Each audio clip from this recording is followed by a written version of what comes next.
सुप्रभात दोस्तों। आज हम लाए हैं समय लेखनम। समय लेखन, घड़ी में समय देखना आमतौर पर सबको आता है, लेकिन यहाँ जो समय है जिसके बारे में मैं बताने जा रही हूँ वो है संस्कृत भाषा में किस प्रकार से घड़ी में समय देख करके बताया जाता है। ये अधिकतर प्रश्न पूछा जाता है परीक्षा में। तो समय बताने के 4 रूप होते हैं। सबसे पहला तो इसमें होता है सामान्य। सामान्य रूप में क्या होता है, जैसे पूरे पूरे बजते हैं। जैसे बड़ी सुई अगर 12 पर है और छोटी सुई 4 पर है तो पूरे 4 बज जाएंगे, है ना। तो बजे के लिए संस्कृत में कहते हैं वादनम। बजे को संस्कृत में कहा जाता है वादनम। इस शब्द का प्रयोग संस्कृत भाषा में होता है। जब हम संस्कृत में समय पूछते हैं किसी से तो प्रश्न क्या कहते हैं, इदानीम क समयः।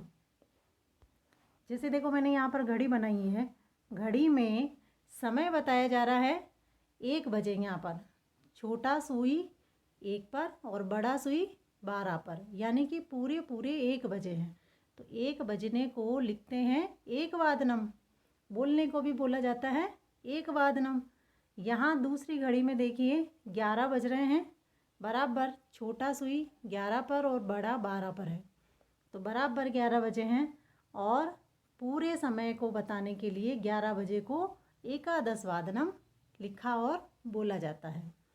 उसी प्रकार से देखिए 1 बजे उसको एक वादनम, 2 बजे द्विवादनम, 3 बजे तो त्रिवादनम, 4 बजे चतुर्वादनम, 12 बजे तो द्वादश वादनम। इस तरीके से बोला जाता है। तो वो तो था सामान्य घड़ी देखने का। अब है दूसरा सपाद।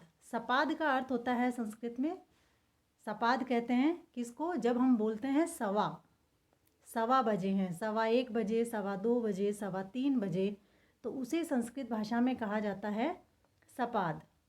तो जब घड़ी की बड़ी सुई 3 पर होती है, जैसे सवा कब बजते हैं, जब 3 पर आती है तब, और छोटी सुई किसी भी अंक से थोड़ी सी आगे होती है। जैसे मैंने यहाँ घड़ी में दर्शाया है 2 से थोड़ा सा आगे है छोटा सुई, तो वहाँ पर अंक सवा बजाता है। तो इसको किस प्रकार से लिखते हैं, देखिए 2 और 3 पर बड़ा सुई है, तो बड़ा सुई 3 पर यानी कि सवा बज रहे हैं, तो यानी 2:15। जब हम आम तौर पर समय देख कर के घड़ी में बताते हैं तो बोलते हैं 2:15। तो इस 2:15 को हम किस प्रकार से लिखते हैं, देखिए सवा को कहते हैं सपाद, तो हमने यहाँ पर लिख दिया सपाद। कितने सवा बजे हैं, 2:15 बजे हैं, तो 2 को लिख देंगे द्वि, और 2:15 बजे, तो बजे को बोलते हैं वादनम। तो इसलिए पूरा समय इसमें हो गया सपाद द्विवादनम। उसी प्रकार से एक आगे और मैंने घड़ी बनाई है जिसमें मैंने बजाया है इसमें 12:15। तो सवा सबसे पहले आएगा ना, तो सवा को बोलते हैं सपाद, 12 को बोलते हैं द्वादश, और बजे को बोलते हैं वादनम।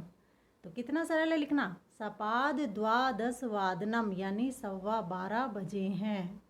नंबर 3 में आता है, आपको शॉर्ट में फटाफट बताए जा रही हूँ मैं आपको, ताकि आपको समझ में भी आ जाए और ज़्यादा समय भी आपको ना लगे। नंबर 3 है सार्ध। सार्ध आधे को कहते हैं। जब हम कहते हैं 6:30 बजे हैं, 5:30 बजे हैं, तब संस्कृत भाषा में उसको कहा जाता है सार्ध। इसमें जब घड़ी की बड़ी सुई 6 पर होती है और छोटी सुई किन्हीं 2 अंकों के ठीक बीच में होती है, तब पहले अंक के 6:30 बज जाते हैं। जैसे अभी यहाँ एक मैंने समय बता रखा है, 1 के और 2 के बीच में यहाँ पर छोटा सुइया नज़र आ रहा है आप सबको, है ना। तो इसमें 1 और 2 के बीच में है और बड़ा सुई नज़र आ रहा है 6 पर, तो कितने बज गए, 1:30, है ना। 1:30 हो गए, 1:30 बज गए हमारी आम भाषा में। इसको संस्कृत में कैसे लिखते हैं और बोलते हैं, आधा हुआ है इसलिए पहले लिख देंगे सार्ध। कितना आधा हुआ है, 1 और 2 के बीच में है, यानी 1 के बाद में 30 मिनट हुए हैं, तो लिखेंगे 1 और बजे को लिख देंगे वादनम। तो हमारा हो गया सार्धिक वादनम। उसी प्रकार से हमारे पास एक और है 11:30 बजे हैं जैसे मैंने इस घड़ी में, तो कितने बज रहे हैं? 11 के बाद है ना, 11 के बाद बज रहे हैं। तो यहाँ पहले लिखेंगे साढ़े का सार्ध, और 11 है तो 11 का लिखेंगे एकादश, और बजे का लिख देंगे इसमें वादनम। तो संस्कृत में हो गया इसका सार्धे एकादश वादनम। उसी प्रकार से अब इसमें चौथा रूप है पादोन। पादोन को बोलते हैं पौण। जब हम बोलते हैं 2:45 बज गए, 3:45 बज गए, 5:45 बज गए, 12:45 बज गए, तब लिखा जाता है पौण के लिए पादोन। तो यहाँ जब पूर्णांक में 1/4 भाग कम होता है, यानी कि जैसे अभी मैंने यहाँ घड़ी में दर्शाया है 1 और 2 के बीच से थोड़ा सा आगे ये छोटा सुई नज़र आ रहा है इसमें, और बड़ा सुई है 9 पर। तो 9 पर होने की वजह से ये पौण दर्शा रहा है, लेकिन किस में कम हो रहे हैं 15 मिनट? 2 में। 2 बजने में 15 मिनट कम है। हम इसको ऐसे भी बोलते हैं 1:45 या 1:45 बजे, आम भाषा में जब हम बोलते हैं। तो इसको कैसे लिखते हैं?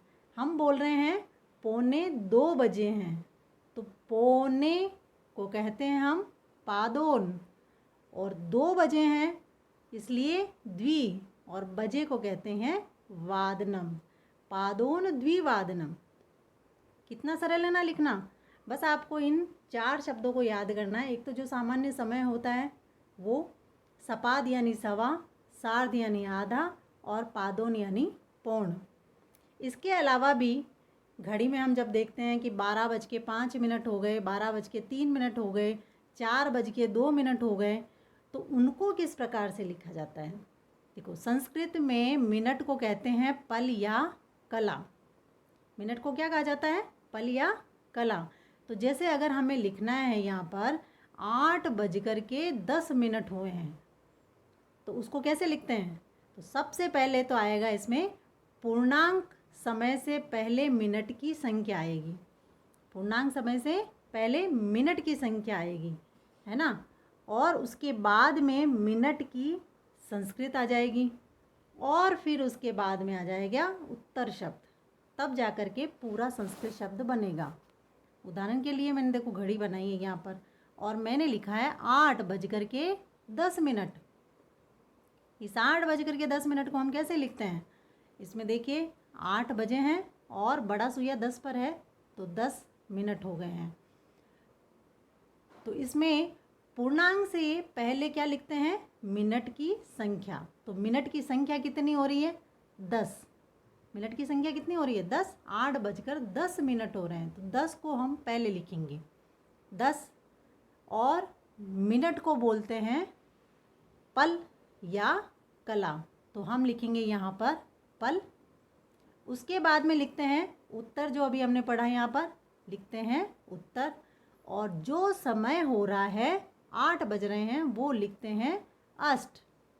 और फिर बजे हैं इसलिए ये वादनम, यानी कि मिनट को लिखा हमने पहले, उसके बाद में आ गया पल या कला भी लिख सकते हैं, उसके बाद में लिखते हैं हम उत्तर, और फिर जो समय है 8, 4, 5 जो भी है, और उसके बाद में वादनम लिखा जाता है। तो पूरा समय 8:10 को हम क्या बोलते हैं?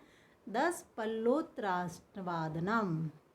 उसी प्रकार से देखिए, जैसे 4:50 हुए हैं, यानी कि 5 बजने में 10 मिनट की अभी देरी है, तो इसको किस प्रकार से लिखा जाता है? तरीका वो का वही है। इन तीनों चीज़ों को हमें ध्यान रखना है। पूर्णांक से समय से पहले मिनट की संख्या आती है, उसके बाद में मिनट की संस्कृत आती है, जो संस्कृत है पल या कला, और फिर उत्तर शब्द लिखा जाता है, और उसके बाद में बजे को लिखा जाता है वादनम। तो देखिए 4:50, यानी कि 5 में 10 मिनट की देरी है, अभी 10 मिनट कम है। तो 10 मिनट कम है तो पहले मिनट आएगा 10, तो लिखेंगे 10। उसके बाद में मिनट को कहते हैं कला या पल, तो यहाँ मैंने पल लिख करके बताया है, यहाँ मैंने कला लिख के बताया है। और कम हो रहे हैं अभी, तो इसलिए लिखा न्यून। कितने में कम हो रहे हैं? 4:50 यानी कि 5 बजने में 10 मिनट कम है, तो लिख दिया हमने पंचवादनम। पूरा संस्कृत समय हो गया 5 बजने में 10 मिनट कम है, तो 10 कला न्यून पंचवादनम। इसके बाद में देखिए जैसे ये है 3:47,